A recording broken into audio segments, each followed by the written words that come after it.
Bonjour peuple de Dieu, nous rendons des actions de grâce à notre Seigneur, nous louons son nom et nous proclamons sa magnificence au Tout-Puissant, le Dieu créateur du ciel et de la terre, que toute la gloire lui revienne ce matin, dans le nom de Jésus-Christ, pour les bontés renouvelées ce matin dans nos vies et pour toute forme de grâce et de puissance en notre faveur.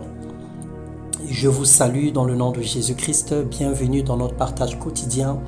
Ce matin, nous allons partager la parole de Dieu sous le thème « Refuser la paresse parce que Dieu nous appelle au travail ». Nous lisons dans Proverbe le chapitre 6, le verset 6 à 11, il est écrit « Toi qui es paresseux, va donc voir la fourmi. Observe son comportement et tu apprendras la sagesse. Elle n'a ni surveillant, ni contremaître, ni chef. Durant l'été, elle prépare sa nourriture. Au temps de la moisson, elle amasse ses provisions. Et toi, paresseux, combien de temps vas-tu rester couché? Quand donc sortiras-tu de ton sommeil pour te lever? Le Seigneur nous demande d'aller vers la fourmi, d'observer la fourmi, de considérer la vie de la fourmi. La fourmi qui est un animal, qui est un insecte d'une très petite taille, de rien du tout, qui est facilement écrasable, qui est facilement, on va dire, vulnérable. Mais le Seigneur nous demande de considérer le travail de la fourmi. Parce que la fourmi n'a pas de chef. La fourmi n'a pas la pression derrière. La fourmi n'a pas quelqu'un qui lui impose quelque chose derrière. Mais pourtant, elle travaille très dur. Pendant l'été, il prépare sa nourriture parce qu'elle sait qu'en hiver, elle ne peut pas sortir pour aller chercher de la nourriture. Il y aura de la neige partout, il fera un grand froid. Donc tout l'été, si nous voyons dans nos murs, si nous voyons sur les arbres, les fourmis font la queue, ils font des allers-retours. En fait, ils travaillent toute la journée pendant l'été pour l'hiver. Et nous savons que l'été dure 3 à 4 mois par là. Mais l'hiver dure une grande partie de l'année. Donc on peut dire qu'une grande partie de l'année, la fourmi est au repos. Et elle travaille très dur pendant l'été pour préparer la nourriture qui va lui servir pendant tout l'hiver. Le Seigneur notre Créateur et Père est un modèle dans l'entrepreneuriat.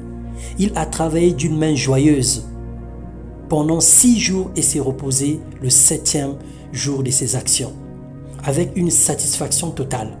Nous sommes nés de lui, son esprit habite en nous, sa puissance nous conduit et sa grâce nous comble. Dans les Proverbes 12, le verset 27, la Bible déclare « Le paresseux ne rôtit pas son gibier, mais le précieux trésor d'un homme, c'est l'activité. » Ou encore le précieux trésor de l'homme, c'est le travail. Alors pourquoi sommes-nous paresseux au point d'attendre tout de Dieu? Comprenez bien qu'on s'attend à lui, on espère sur lui, on espère en Dieu. C'est normal, mais on ne peut pas tout attendre de lui. Nous ne sommes pas dans le désert où la manne doit tomber tous les matins. Nous devons nous lever, nous devons faire quelque chose. Il nous a donné les mains, les pieds et plus encore le cerveau pour réfléchir. Et l'esprit d'intelligence pour la réflexion et la créativité. Le Seigneur a fait de nous des hommes et des femmes ingénieux. Dans Romains 12, le verset 11, la Bible déclare « Ayez du zèle et non de la paresse. Soyez fervents d'esprit, servez le Seigneur. » Rien ne justifierait notre paresse, notre manque de volonté à ne pas travailler. Que ce soit sur le plan spirituel en ce qui concerne son œuvre et nos ministères ou sur le plan professionnel pour subvenir à nos besoins ou à celles de nos familles. Nous ne pouvons pas justifier la paresse. Nous ne pouvons pas dire à Dieu, Seigneur, je suis fatigué d'aller travailler, je suis fatigué de te servir, je suis fatigué de nourrir ma famille. Nous ne pouvons pas le dire. Le Seigneur ne le permettra pas. Le contraire de ce comportement, ça s'appelle la paresse. Ça veut dire que nous sommes paresseux. Nous voulons manger le pain de la paresse, le pain de la facilité. Dans Jean 9, le verset 8, la Bible déclare « Ses voisins et ceux qui auparavant l'avaient connu comme un mendiant disaient « N'est-ce pas là celui qui se tenait assis et qui mendiait ?» Bien-aimé, lorsque Jésus entre dans la vie d'une personne, tout change. Il abandonne sa vieille nature et révèle la nature de Christ. Dans cette personne naîtra la capacité surnaturelle par le Saint-Esprit de faire l'œuvre de Dieu et de travailler avec hardiesse.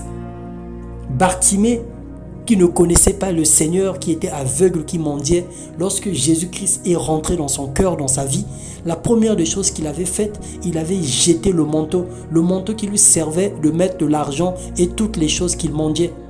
Il s'est revêtu de Christ et il a commencé à servir le Seigneur. Bien-aimé, sors de la paresse. Ta vie ne changera pas en s'attendant que la manne tombe du ciel.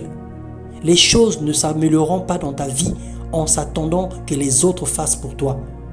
Même les aveugles travaillent.